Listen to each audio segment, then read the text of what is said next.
This implication for the fundamental theorem of calculus for line integrals is actually longer to say than it is to show.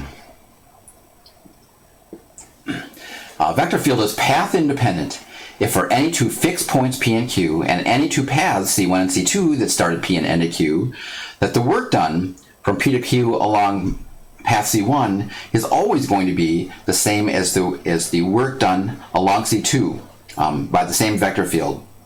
And I know we're not saying that the work done along any path is the same no matter what the path.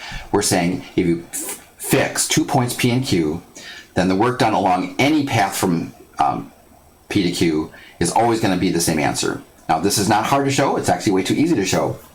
So here we want to show that if we have a gradient field, then the work done from C1 is going to be the same as the work done on C2 as long as C1 and C2 both start at P and end at Q. Way too easy. Here we go. Ready? Set.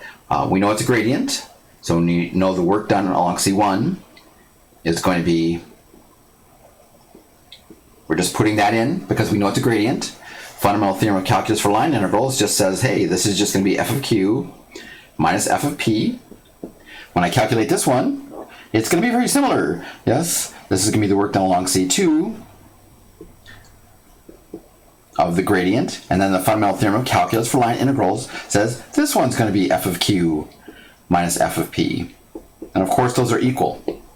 Now we actually could have just said this without all of the fancy dancy stuff, but I think we really had to line up what path independence really means.